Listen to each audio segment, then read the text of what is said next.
First of all, thank you so much to Kwame. We really appreciate it. His name is probably one of the big reasons, but both of us were excited to come here. Yes, indeed. And Kwame, thanks. Those introductions are so special. I wanted to give a shout out to Stephine, who's around here somewhere. I've been to, yes, she's kind of the operations alongside. She helps all of Kwame's dreams happen here in literary ways at Chautauqua. I also just am so grateful to be here with my good friend. This is a very, very special place for me. I spent my junior high and early high school years here, and my parents would take me to the symphony or to the ballet, kind of when I didn't really want to be in the symphony or ballet. But I'm so grateful that they did. I think in some ways I wouldn't be here before you if they did not. And then I left for Ohio. And I have been teaching here at Chautauqua since 2001. And this is my first time here being a part of the book club selection. So I'm used to teaching every single day. It's a little unsettling, but it's my first time to really fully enjoy the beautiful Chautauqua hospitality and all the people that I'm meeting here as well. So what we're going to do, we're each going to read about 5 minutes, and then we're going to have a conversation. So this is not going to be a formal lecture. You'll hear that both of us travel around the world really, and speak to educators, children from kindergartners to senior citizen homes, and so we love sharing and chatting about literature and the power of reading to so many different audiences. And then at the end, we're going to allot some time for question and answer as well. So be thinking about some good questions, because we don't want to have that dead silence here of awkward looking around for anybody to do that. All right. I have to do it because it'll just be a weird thing if I don't acknowledge it. I mentioned that I went to junior high, and here in the area, I attended a school named Gowanda, junior, senior high, and I have some people. Are there people from Gowanda here? There's a couple people in particular, 3 in particular that are actually more than that now. One of my dearest friends, we were in student council together. He's here. Ron, thank you so much for making it up. And I'm going to say this without crying, and then I'll just move on. My art and English teacher from the 10th grade, actually from all my junior high years too, are here in the front row, and I'm sorry to embarrass you, but I want to, yes. So, oh my gosh, I'm such a dork. I was already crying earlier with Matt, and but I want to embarrass them for just a little moment here, because we're talking about the power of reading and how amazing books and teachers can be in their lives. So I did not know they were going to be here, so that's why I'm a mess.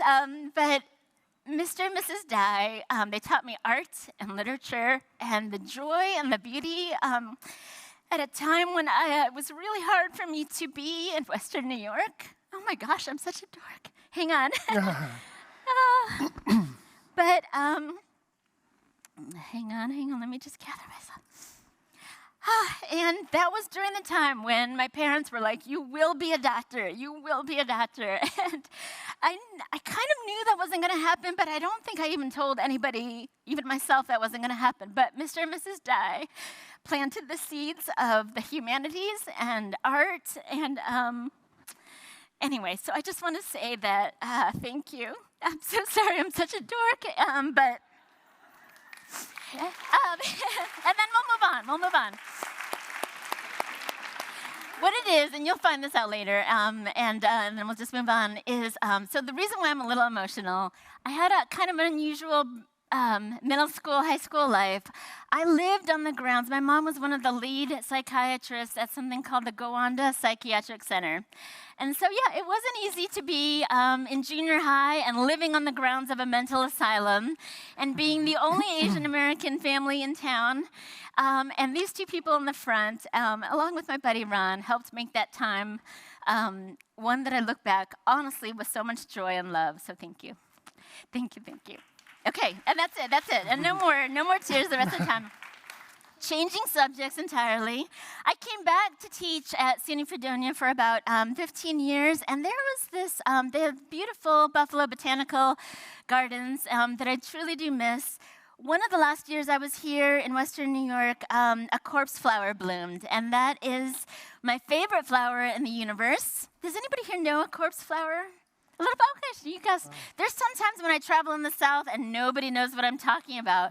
But in World of Wonders, those of you who've read the book know that there's different illustrations that I did not do, but a wonderful Japanese-American artist named Fumi Nakamura did, and it bloomed for the first time in Buffalo, I want to say 2016, 2017. I'm not going to read all of it. Like I said, we're just going to do a little snippet, and here it is. You can imagine the name doesn't sound as appealing as most names do in the flower world, the corpse flower. And here's the reason why it's named the corpse flower.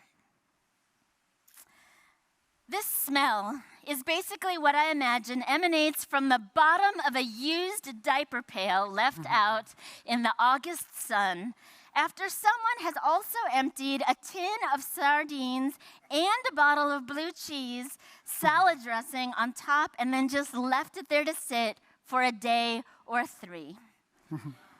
But that smell and the deep, meaty red of the spathe is what attracts insects to pollinate the corpse flower before it goes dormant for several years, folding back up into itself. A few years ago, my husband and I took our boys to the Buffalo Botanical Gardens to see if we could catch a glimpse of Morty, the corpse flower who was set to bloom any day. As with any outings with 2 toddlers, the visit ended up taking hours. After the touch-me-not plants, the Venus flytraps, the oversized checkerboard, and the dinosaur topiaries, the boys found the cactus room and all of its wild and deliciously dangerous offerings, most of them, of course, eye-level to toddlers. And before we knew it, the line to see Morty had already wound twice around the lobby. His appearance, after all, to this day, drew the biggest crowds in the garden's 115-year history. So that was almost as long as Chautauqua. But the long line around the botanical gardens was worth it, as my boys' awe and disgust would attest. You see, the spathe, or the skirt of the corpse flower, is the richest red and maroon. From a distance, its frills look like a plush velvet, an extravagant upside-down winter ball gown. But this gown isn't velvet at all. Rather, it's waxy to the touch. And in its center, the chartreuse spadix rises to the sky at recorded heights of over 12 feet. So I'm 5'4". Imagine how big this corpse flower is.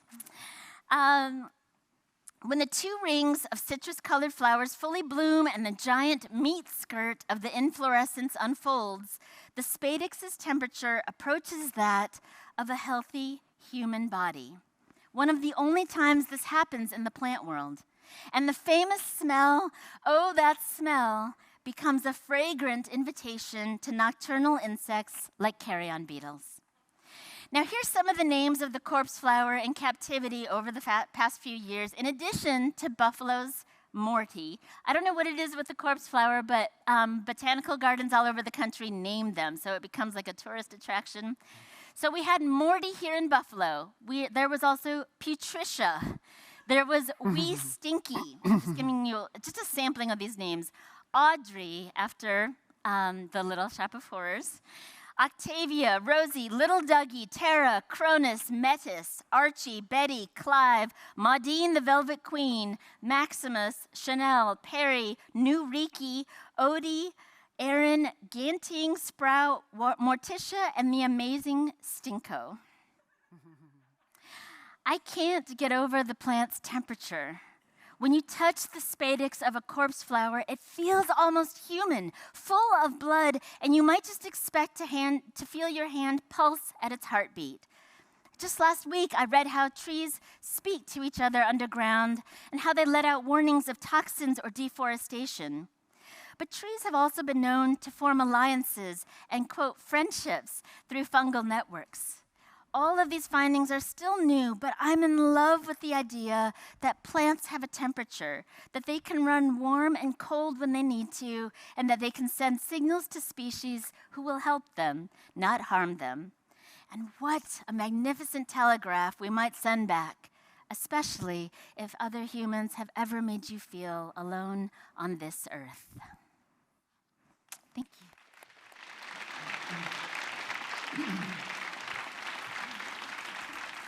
So nice to hear that, Aimee. Thank you so much. And it's such an honor to be here with Aimee because she is a friend as well, and to be introduced by Kwame. Unfortunately, I have to read my excerpt on a phone because I went to the bookstore today and they were out. I found this out. Sold out, woo! I know I found this out because I heard an older lady say to the person, "Do you have that book about the Mexican something?" And I was like, "That's my book." So this took me back, by the way, to the very first time. Oh my gosh, thank you. Thank you. Thank you. Let me see if I think I even know the page number.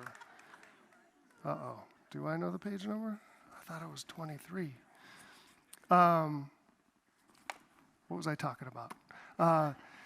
This actually takes me back to the very first time I had a book come out. It was a previous time I tried to buy my own book at a store because I thought I was going to become instantly famous the first day my book came out. I thought there was going to be paparazzi outside my apartment in Brooklyn, and nothing. Nobody noticed. So I said, okay, well, I'm going to go to the bookstore and watch somebody buy my book. So I stood outside Barnes & Noble, waited for it to open at 11, went in there, went to the section where the young adult novels are, and I kneeled down in the romance section, and I could look through a little slot, and I stared, and I waited for somebody to come buy my book. And, it was a school day, so I guess the high school kids were in school. So I was waiting there for like an hour and a half, and nobody came by. My knee was starting to hurt, and then I was like, okay, I don't need to see somebody buy the book. I just want to see somebody touch the book or go next to it. So I waited another half hour, and actually this young man, looked like a college student, he came by and he looked at the book right next to mine. And like, when you watch sports and you kind of lean with the players, I was doing that. I was like, just shift left. But he didn't. So when he left, I went up and I said, if nobody else is going to buy this book, I'm going to buy this book. So I took it off the shelf. I walked through the store like this, holding it up, because I thought maybe somebody would say, excuse me, sir, did you write that book? And I'd be like, oh, as a matter of fact, I did write this book. But nobody did. They just thought I was weird. And then I went to the Barnes & Noble line, and this is where I thought I got kind of savvy, because I said, I could pay for this book with cash, or I could use a credit card. And they'll see that the name on the credit card is the same as the name on the book. And they'll put it together, and they'll say, there's an author in the building. So I said, I would like to buy this book with this credit card. And the woman didn't notice. She just asked me one question. She said, are you a Barnes & Noble member? And I said no. So I had to pay full price for my own book. So I'm going to give this back because I can't remember what page it is. And I've got it all set up on my phone, but thank you for thinking of me. I'll just start by introducing this book. It is a very personal book. It's about growing up mixed race in southern San Diego, right on the Mexican border. And I was the first person in my family to go to college, and I wanted to talk about like that idea of code switching when you get to a new place that your family hasn't been. But of course, this is a young adult novel, so instead of making the kid go to college, I had him go to a private high school. So it picks up from there. So, Danny's so lucky he still has his dad's family, the Lopezes. Throughout all the moving around they did after his dad left, the different towns and high schools and apartment complexes, Danny's relatives made sure his mom still dropped him and his sis off in National City for Thanksgiving and Mother's Day and every other Christmas, where all the tios and tias and cousins are cracking on each other and playing horseshoes in the dirt alley behind the house and eating baby empanadas and toothpick-stuck chorizo bites off plastic trays, where they're drinking homemade horchata and Pacifico and Bud Light and tequila with lime, always tequila. And since their snaps are a random mix of both Spanish and English, Danny gets only half of every joke. Not enough to laugh, but he laughs anyway. He points at whoever's currently taking the heat, puts a fist to his mouth, and says in his head, oh shit, that's cold. He slaps Uncle Ray's hand and laughs some more, but they know he doesn't quite have the whole picture. And he knows they know. This is why sometimes he feels as out of place at his grandma's house as he does at Leucadia Prep. And when his grandma passes out homemade tortillas hot off the griddle, she does it based on family rank. It's a subtle and unspoken ranking system, but one each and every person in the house understands. And because he's so guapo and gets such good grades these days and lives in such a better neighborhood, he's always the first to eat, even before his uncles or his dad when he was still around. And sure, that's when it seems like he belongs, but it's more complicated than that. His uncles and cousins may smile and nod and even crack on him some. D-man, little D, D-money, roll it up right, man. Here, fold it up at the end. Do it like this, homie, or with your fingers. Don't hold it like no white boy now, or else the butter's gonna drip right out the bottom and get all over your hand. But all Danny wants to do is give that first tortilla right back to his grandmother. Hold off till the next round. Have her offer that first one up to his dad instead, or Uncle Ray, or Sophia, or Veronica. And if people only knew how that felt, having the whole family stare at him and his tortilla, these people he adores. That's when he wishes he didn't get such good grades, when he wishes he lived even closer to the border than they did, in a one-room shack in the worst barrio this side of Tijuana, dirt floors and no running water. When he wishes he got in more trouble at school, maybe a suspension on his record for fighting or bringing a switchblade to class. Maybe he could even cuss out his private school teachers during the hall. Because the very things Grandma gushes over are what shame him most. Such a good little boy, such a pretty boy. Look at him doing all his homework before bed, studying for that big English midterm, taking out the trash without even being asked. If it came down to a choice, it wouldn't be a choice. That top-tier tortilla, the butter running all down his fingers now, down his arm. Nah, to be a real Lopez, that's what he'd pick. A chip off the old block, one of the cousins from the neighborhood. Things aren't always as they appear. Try Inside Out. And what's interesting is the way they all genuinely want him to succeed, to rise above the family history, be the first Lopez to go to college, come back one Mother's Day as a doctor or a lawyer or a dentist, a wealthy businessman. Hey, look, everybody, it's Professor Lopez. Look at him, Grams. This son of a bitch is pulling up in a brand new Lexus. But at the same time, he bets they subconsciously resent him too. He's almost sure of it. Take the 2 Mother's Days ago, when Uncle Tommy pointed to a line in the sports page and said, "What's this mean, Danny? HOLISTIALLY. Holistically, Danny fired back. Since the Padres are so young this year, the writer's urging fans not to get caught up in the wins and losses, but to consider the big picture." Uncle Tommy nodded. Danny's heart dropped. Tommy slapped Danny on the back and said, "How'd you turn out to be so smart, D? I know it wasn't nothing to do with your pops." Danny shrugged and told him, "I'm not that smart, Uncle Tommy." And he's not. Talking like that to grown folks, what he should have done was acted like he'd never even seen that word before, stared at it just as perplexed as his uncle, offered to pull the dictionary off the bookshelf, but it was too late. The damage had already been done.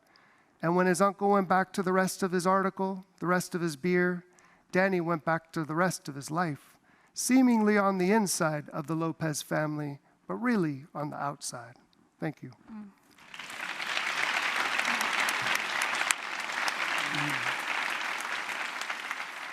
That was so beautiful. Yeah, thank you. You ready for some questions? I think so. Okay.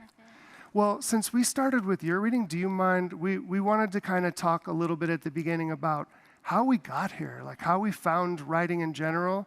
Do you mind sharing your Genesis story? Sure. Like it's like superheroes and villains have like an origin story. So I thought we'd, not that we're superheroes or villains, but I thought we'd just get that. As you saw when I broke down seeing 2 wonderful teachers in my in the front row, Yeah, I had no idea that I wanted to be a writer, really until junior year of college, when I didn't even know that was really kind of possible in some way. The seeds were planted all along. I could definitely see that. But I think, when you grow up kind of really at age 3, my parents had recordings at age 3 on the little Super 8. Do you remember Super 8 videos? When I say this to high school, nobody knows what I'm talking about. But there was Super 8 videos, and it's silent, for those of you who don't know what this is, but you can see my words clear as a bell at 3 years old. I want to be a doctor like mommy. Oh. And, so that was my mindset through junior year in college when I came across a poem by, actually she's a former Chautauqua guest here, Naomi Shihabnai. And she's living. She's the same age as my dad. I did not know what this was. It was a poem called Mint Snowball. It shook me to my core, as the students say. I was shook. It's simply about a summer dessert, an icy frozen dessert. There's more to it, but that was the description. And I didn't know that there was classes that you could take to learn about how to write your own poetry or to really be a writer. I just assumed you just come fully formed like Athena out of Zeus's head. You become a writer or, that kind of thing. I didn't know you could actually take classes to learn that kind of thing. And I told a little bit of the story last night. But it was a hockey player at Ohio State. That was his homework. And so I took it from him for a while, and he's like, that's my homework. By the way, you seem confused. That's called a poem. That's how bad, I didn't recognize it as a poem. It had been so long. I was in organic chem labs up to my eyeballs. So and I realized, oh my gosh, I used to love this stuff. But never just considered it. So I followed him to class. I sat in on the class as a guest. That next week, I dropped pre-med, I dropped honors chemistry, I dropped everything in the sciences and declared Your mom was very excited about this. Oh, yeah. My folks were, I joke, I saw my dad cry about 3 times in my life. One, when he was walking me down the aisle, tears of joy.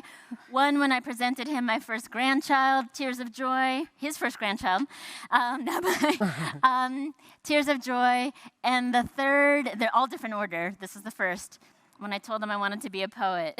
And that was not tears of joy. That was tears of despair.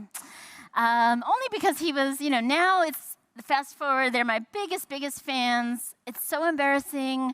I have to tell them to stop talking about me when I go home to visit to their neighbors. But at the time, they were very concerned for my livelihood and future. I think they thought I'd be living under a bridge, offering haikus up for 25 cents. And I tell you what, it just went back to my roots. I loved reading always. It wasn't the coolest thing to admit you loved reading. And I always, from the minute I could read and have a library card till as recent as last week, I always have a stack of library books. So the library, getting lost in stories, feeling like you've traveled without ever leaving your chair, that's what I just love about it. So the fact that I'm an English professor now is in some ways inevitable, and in other ways, it's amazing how I got here, because until really I was 20, first 20 years of my life, I didn't even know this was a possibility. So yeah, how about you? I love your story, and you got to talk about the basketball. Yeah, so it's interesting because has anybody in here, did Sandra Cisneros come here before? She came here twice. Okay, so now that I know she's been here, I can't believe how lucky I am to be here, because she's my idol. But I didn't grow up like Aimee in terms of being a reader. I didn't know anything about books, to be honest. You didn't read, right? I didn't read. I grew up with no books in the house, so that was, they always say you're less likely to become a reader if you don't see it modeled by family members and if you don't have access in your house. So my mom would take us to the library sometimes, but we just didn't have them in the house. So I did not think of myself as a reader. I also grew up in such a working class community. To be the chosen son, you had to do 2 things. You had to be loyal and you had to be hardworking. And obviously education wasn't part of the equation. So I never thought of myself as a good student or a reader, and I fell in love with the sport of basketball.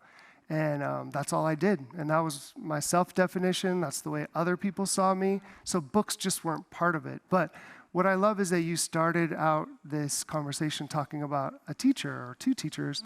And I think a lot of writers, a teacher somewhere along the line changes things for you. Yeah. And I remember being a junior in high school, and at the end of the year, we were given the final. We had 2 hours to fill it out, and everybody was furiously writing in their blue book. That was the era. Do you guys remember the blue book? Can't say that at the high school anymore.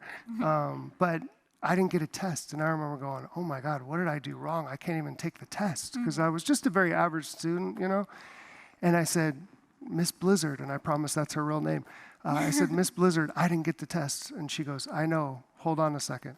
So everybody's furiously writing, and I'm watching her go to her desk and pull out some drawers. She comes over, she puts 12 blank sheets of paper on my desk, and she whispers in my ear, I gave you an A on the test.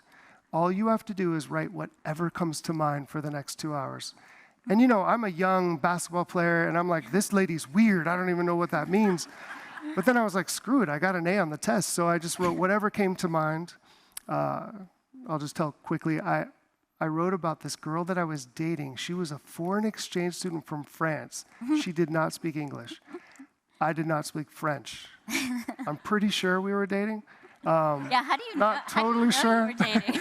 We sat across from each other at lunch and sometimes would hold hands. And then we broke up. I'm pretty sure we broke up because she stopped sitting there.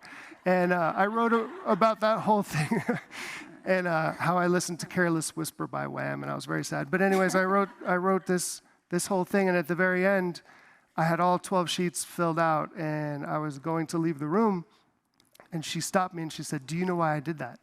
And I said, no. And she said, it's because you are a really good writer and you don't know you are. And I was so curious to see what you would come up with if you had 2 hours to write. And what she didn't know is that I wasn't ready for that information. So I left the class thinking, yep, it's confirmed, that lady's weird. But then 2 years later, when I was trying to figure out who I was going to be once I was in college, I remember thinking, Miss Blizzard thinks I'm a good writer. What she didn't know is that all through high school, I was always writing these little spoken word poems that I shared with no one because I didn't think as a boy you were supposed to do that. But she sort of saw something in me before I was capable. And that's what I love about teachers. I love that. Oh, yeah. Okay, can we talk about your book, World of Wonders? Is that okay? Sure. Is that fair with you? Go for it. Okay. So I know your book came out during the pandemic. Is that correct? Yes. And you know, Worst time Yes. to have any sort of publication, hit song, anything like that. yeah, because so many books got lost during that time. However, your book became kind of a phenomenon during the pandemic. And I always think sometimes the right book comes out at the right time. I'm curious, like from your point of view, what was it that readers resonated with in terms of World of Wonders during that time? I mean, still people are loving it, but during that time specifically. You know, thank you so much. You know, because we were Zooming with each other, like, oh my God, I was trying to ask this guy for advice, like, what do I do? How do I, you know, my book came out Labor Day weekend of 2020. So I don't know about you guys, but this was pre-vaccine. And so my family was, you know, my youngest son is immunocompromised. We were at that time period where we were wearing masks outside. Like, I laugh a little bit now because I don't do that now, but at the time we didn't know anything. Yeah. And so we were like washing groceries. It was that moment. So I want you to get in that moment. We were washing groceries, and then who am I to say, hey, while you're washing groceries, I have a new book. But you know, something happened, and I don't wish it upon anybody. I don't ever want that to happen again. You can only wash groceries and be scared for so long, you know, or be indoors for so long. People, and I confirmed by our librarian friends, people turned to reading. They also didn't want to watch the scary news. It was terrifying, or there was only so much they could do. They turned back to reading. And for whatever reason, I still don't know to this day, but I think that I'm not a science, even though I studied a lot of chemistry, I am decidedly not a science, but I still love reading nature books. I still love reading about the outdoors. I think, so that's very much present in my vocabulary.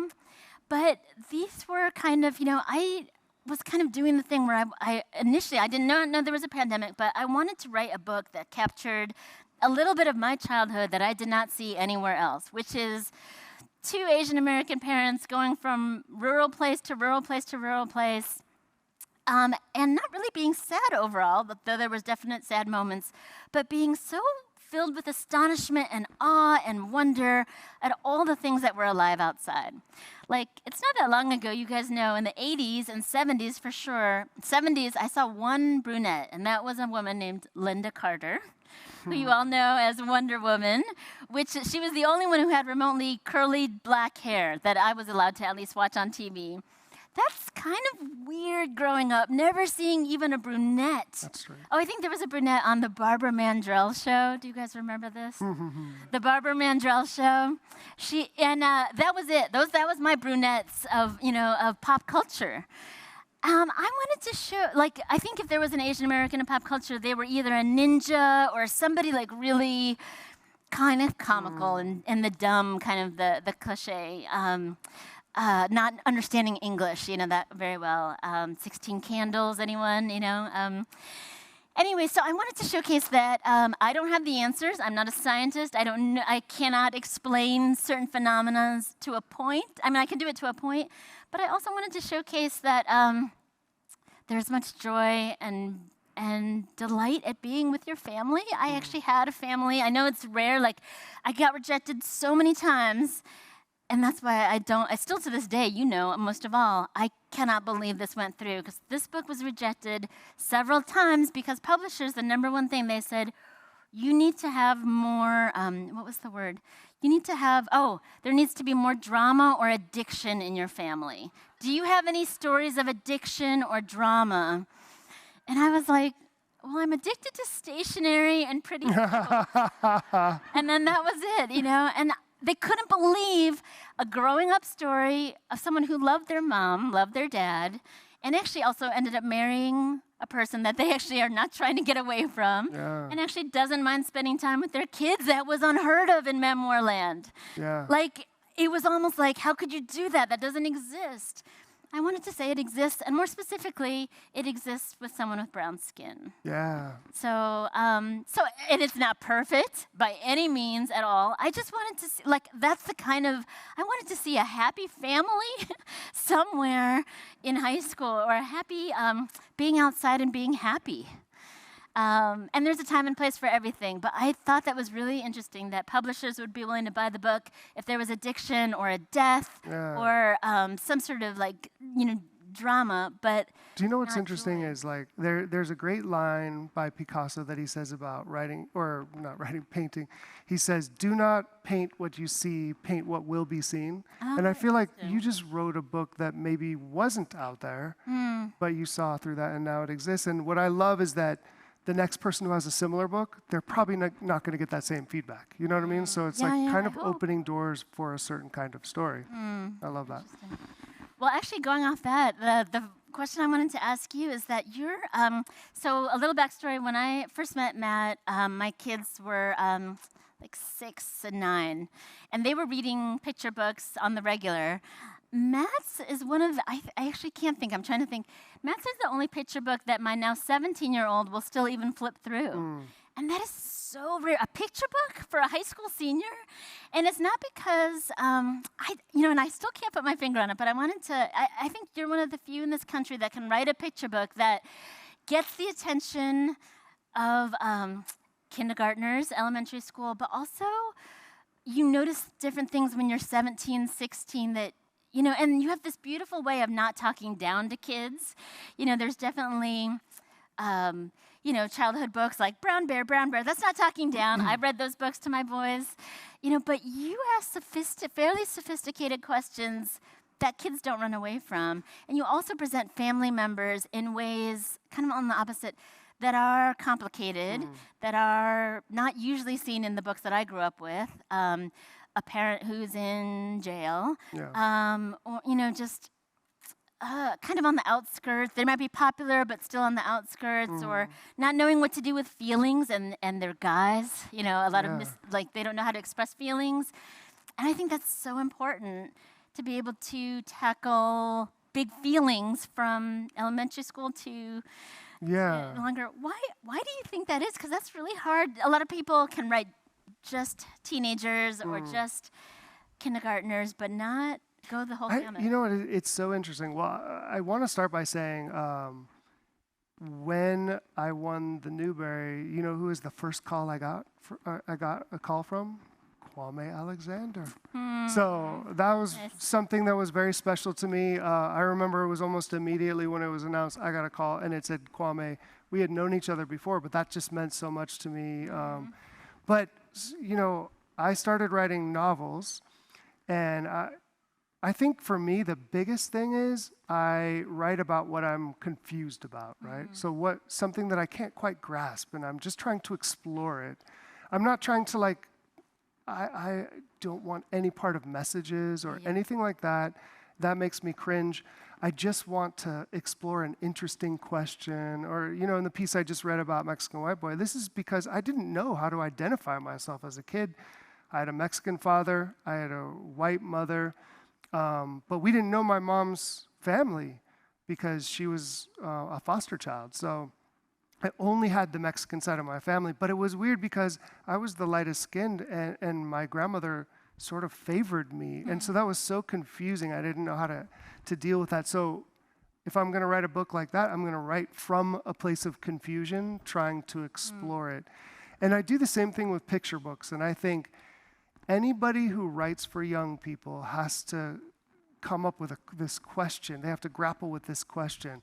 What is the job of the writer for the very young? Is it to tell the truth or preserve innocence? And so you have to figure out where on that sort of dichotomy do I fall? And for me, I would rather lean toward truth. So most of the stories I tell come from a very personal place, family members, or my own experience. And I just try to just tell the truth with it. I will say some of my texts for picture books are almost too heavy. They're verging on being too heavy. But then, but then if the right illustrator comes in, they undercut my heavy with whimsy. And that's what makes a great picture book, right? Is like the collaboration between the text and the illustration. So I think that saves me, but I'm also in a very fortunate place because if you win an award, what's the best thing about it? It's that you can tell whatever story you want to tell.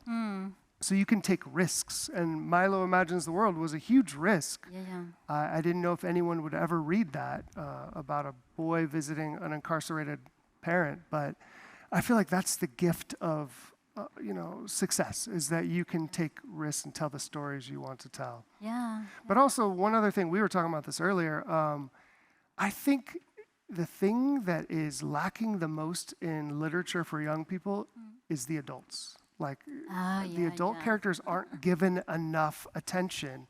So I cringe at that. So whenever I write a story for kids, I think the adults get as much of my attention as anything else. Yeah, usually they're like very one-dimensional, kind of shadowy figures in the back. And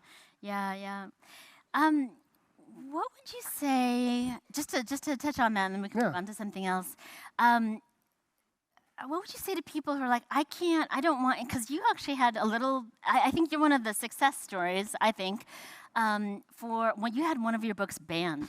But what would you say to people, and I don't know, actually, I know of people who have had their books banned, but you're like one of my friends who has their books banned, and you have a happy ending. But can you talk a little bit about that? Because I thought it was so, I saw it unfold in the newspaper, but what do you make of this idea that this is, we shouldn't be pushing, I don't know, because I know your books don't do this, but what if what do you make of, I want to choose my words carefully here. Maybe if you could tell, what was the response from the kids who, once they found out, in this book, Mexican WhiteBoy is beloved. Matt is not doing the justice for it. I've seen the the signing lines of teenagers wrap around. It is beloved, especially for people who haven't really seen themselves in books before. So when this book was like banned from schools in is it Arizona? Yeah, it was. Yeah, Arizona. Yeah. What was the response from the kids? And this is when I say happy ending, it was reversed. Yeah. But yeah, if you could talk a little bit about that, because I think Sure. the audience would be curious to know, like. Yeah. Well, are we pro banning here? No.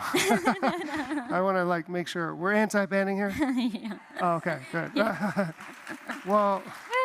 I will say, I always wanted to get banned. Like when I was a new writer, I was like, what if I got banned? That'd be so cool.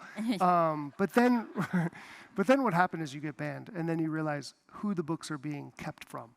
And it's literally the people you're writing to. Yeah.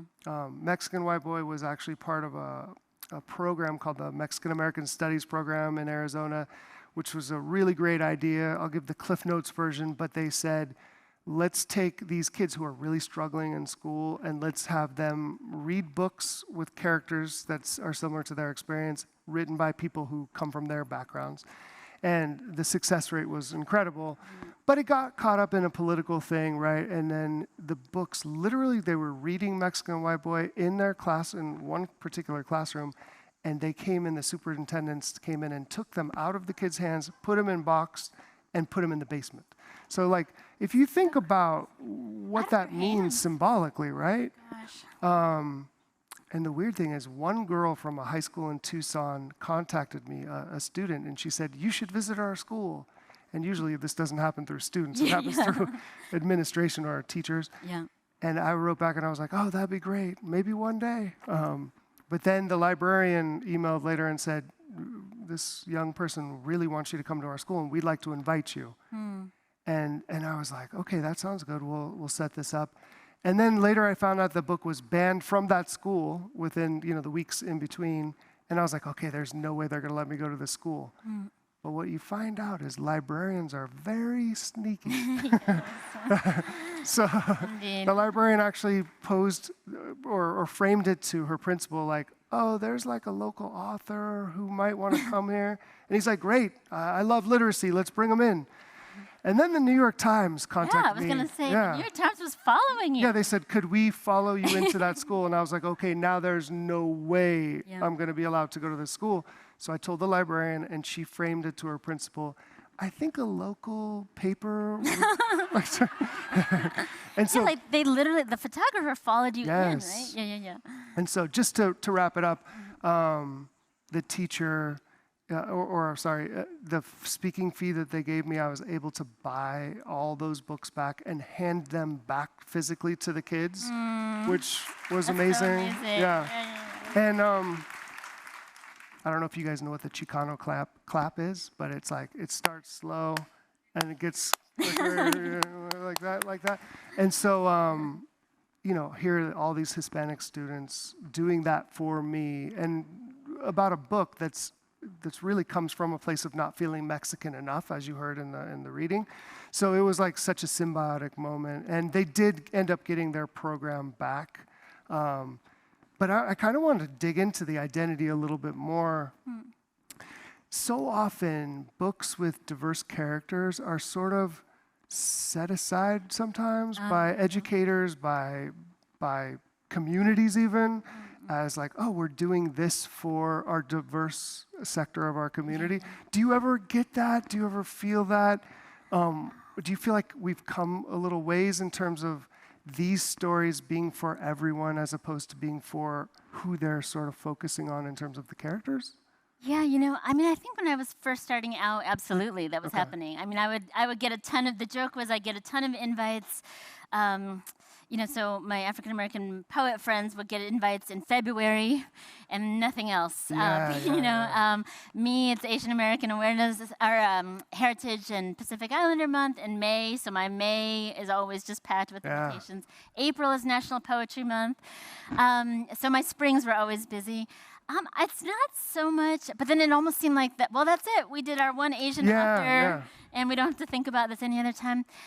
What's been kind of amazing, and it's from the pandemic, it's from my book of essays, both book of essays, is that I think those students who at least were introduced at least a little bit in middle school and high school, they grew up to be teachers. And what's been so heartening and also makes me feel older is that now those teachers have told me, or the professors have said, oh, I read you in high school.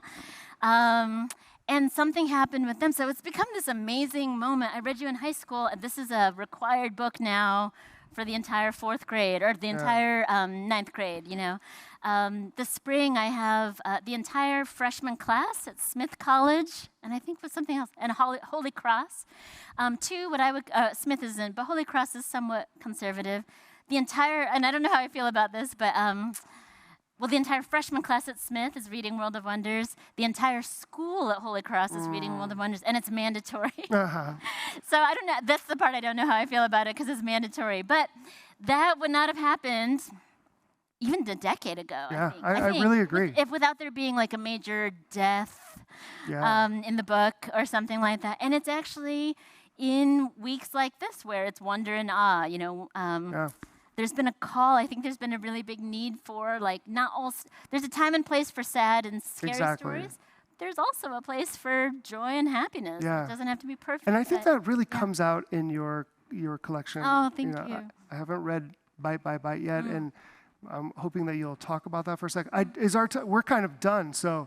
By the way, I want to. Flies when you're having I know. Fun. Before we do like a question or two, can I just say it's so great to be with a group that is willing to explore stories that feature somebody that might be from outside your comfort zone, like a border story or, you know, an Asian story that's focused on nature. So thank you for even reading our books. But do we want to do a question or two, or? Yeah.